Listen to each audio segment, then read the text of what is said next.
Ada pepatah yang mengatakan tidak ada jalan kembali, no return point.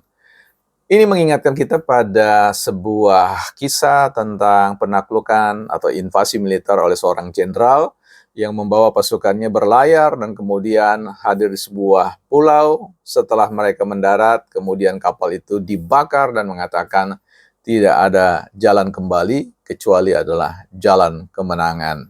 Ya, nah itu ada kaitannya dengan beberapa gagasan-gagasan atau wacana yang dihadirkan untuk mengembalikan sistem pemilihan presiden itu bukan lagi pada kedaulatan suara rakyat, tetapi kedaulatan suara elit ya melalui mekanisme di MPR. Nah, ini akan kita kaitkan dengan cerita-cerita tentang seputar kesan-kesan tentang brutalitas ya abad kegelapan yang katanya pemilu pilpres ini menghancurkan demokrasi dan sebagainya. Kita bahas di Bukan Partai Politik. Baik teman-teman, selamat jumpa kembali di channel Bukan Partai Politik, channel yang ingin mendesain sebuah ruang yang kita sebut dengan sekolah rakyat ya, sekolah publik yang menjadikan tempat ini sebagai sebuah ruang diskusi kita bersama untuk saling sharing power ya, membagi sharing knowledge sebagai sebuah power maksudnya ya. Berbagi pengetahuan, wawasan, data untuk kita sama-sama menjadi masyarakat atau warga negara yang sadar akan partisipasi politik tentu secara deliberatif, secara rasional, secara bernalar. Kita akan bahas persoalan demokrasi yang brutal dan adanya wacana keinginan kembali kepada MPR ya sebagai penentu presiden dan sebagainya. Ya, saya kira ini menarik ya. Sebelumnya itu kita akan lihat sebuah buku kita yang berjudul Unbranding ya, Unbranding ya teman-teman. Unbranding atau kalau kita terjemahkan ya tidak ada merek ya, karena itu covernya itu desain gelap ya. Ini kegelapan demokrasi katanya. Ya, padahal kalau saya baca buku ini teman-teman, dia mengatakan bahwa ada yang namanya redefine ya our demokrasi. Jadi bagaimana mendefinisikan kembali demokrasi itu bukan pada konteks yang akan kita jelaskan. Tapi kita baca dulu ya. Nanti kita lupa lagi. Ya, dalam buku ini yang ditulis oleh Scott Stratton, Alison Stratton ya, 100 pelajaran branding di era disruptif ya. Jadi tidak ada segmen kehidupan kita yang tidak terdisruptif, ya, terdisrupsi maksud saya. Nah, di dalam buku ini dituliskan ada ungkapan menarik ya. Anda tidak bisa menjual suatu produk kecuali orang-orang mempercayai Anda terlebih dahulu. Dan cara terbaik untuk membuat orang percaya pada Anda adalah dengan menyampaikan kebenaran kepada mereka. Ya gini. Saya ulangi, ini merupakan sebuah pembelajaran dari dasar-dasar fundamental ya, hal yang paling hakiki, yang paling mendasar, bahwa kita tidak bisa menjual produk apapun itu kecuali orang-orang percaya pada kita terlebih dahulu. The first time, they must believe to us ya.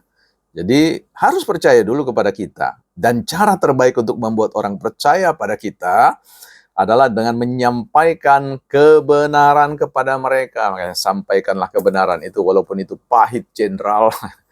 Ya, saya kira begitu. Nah, dengan wacana itu mau mengembalikan kepada MPR, saya kira kita harus ingatkan kisah jenderal ini. No return point ya, tidak ada jalan kembali ya. Saya kira kita tahu bahwa hadirnya demokrasi ya, di mana kedaulatan rakyat memilih ya, one man one vote itu merupakan sebuah terobosan ya demokrasi.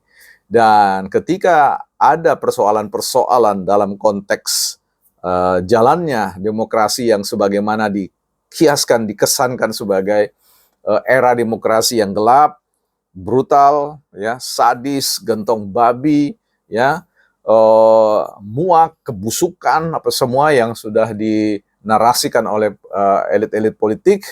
Saya kira itu bukanlah sebuah gagasan brilian, itu bukanlah sebuah gagasan yang menurut saya menunjukkan kecerdasan kita, pertumbuhan tingkat kecerdasan kita Apalagi kalau kita kaitkan dengan persoalan era disruptif, era gangguan. Memang ini kita sedang diganggu, ya, kemapanan kita. Sekalipun kita mengatakan ini anomali, ya anomali tidak selalu berisi muatan-muatan negatif. Anomali itu mau mengatakan ada situasi yang tidak cocok, ya. Nah, ketidakcocokan itu harus dicari. Kalau terkait dengan tuduhan demokrasi itu adalah salahnya rakyat, wow, saya kira ini mesti kita luruskan teman, ya. Kita luruskan kawan ya. Nah, bagaimanapun juga para elit-elit ini punya dosa warisan dalam konteks bagaimana data-data korupsi yang terjadi, yang banyak sekali dilakukan oleh para pemimpin-pemimpin baik di tingkat pusat ya maupun di tingkat daerah. Dan kita tahu ya bahwa ini adalah extraordinary crime, kejahatan yang luar biasa terkait dengan kedaulatan rakyat ya, terkait dengan masa depan bangsa dan negara ini. Dan kita tahu itu dimulai dari mana? Dimulai dari panggung politik, panggung elit ya. Sehingga kalau kita bicara tentang ungkapan tadi, Anda tidak bisa menjual tentang gagasan demokrasi apapun ya, apalagi mau mengembalikan itu pada kedaulatan para elit ya, send quote seperti itu dengan track record, dengan kinerja yang masih menunjukkan adanya banyaknya catatan-catatan ya, extraordinary crime ini, kejahatan yang luar biasa ini dari sisi perampokan terkait dengan kesejahteraan rakyat melalui mekanisme dengan berbagai macam cara yang dilakukan. Sehingga sulit bagi rakyat ya untuk bisa menyerahkan itu kembali. Nah, saya kira jalan kita tidak ada bisa jalan pulang selain kita memenangkan bagaimana menjinakkan demokrasi ini yang kita kembalikan refleksinya pada konteks keberadaan diri. Di sini ada cara ya, dikatakan tadi bahwa untuk orang percaya kepada Anda, sebaiknya bagaimana Anda bisa membuat orang percaya bahwa Anda adalah orang yang bisa dipercaya, ya. Karena itu sampaikanlah kebenaran-kebenaran itu. Nah, kalau kita lihat dalam konteks ketegangan politik belakangan ini kan klaim semua mengklaim tentang kebenaran, ya.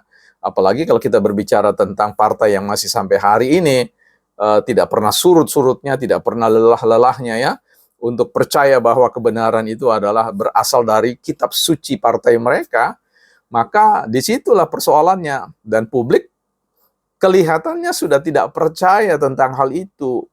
Nah, bagaimana kemudian bisa menerima gagasan-gagasan apapun yang disampaikan, itu agak sulit. Ya, jadi partai-partai sekarang ini, elit-elit sekarang ini yang selalu mencaci maki, yang selalu marah, yang selalu menunjukkan ketidakramahan di ruang publik, ya, itu adalah partai-partai yang boleh katakan partai-partai yang dalam bahasa netizen itu partai yang akan segera tenggelam, yang bocor dan kemudian pada tingkat kebocoran yang terus-menerus akan menenggelamkan partai mereka, ya, sehingga kekuatan untuk timbul lagi itu sulit, dan dia menjadi sebuah apa yang disebut dengan partai unbranding, ya, partai yang tak bermerek lagi, partai yang gelap, ya, yang selalu kemudian menarasikan tentang hal-hal ketidakbenaran di luar diri mereka. Dan ini adalah sebuah kondisi di mana mereka kehilangan apa yang disebut dengan nilai-nilai keutamaan di dalam diri mereka, sehingga agak sulit bisa menginvite orang lain untuk bisa percaya pada mereka dan membeli produk-produk mereka.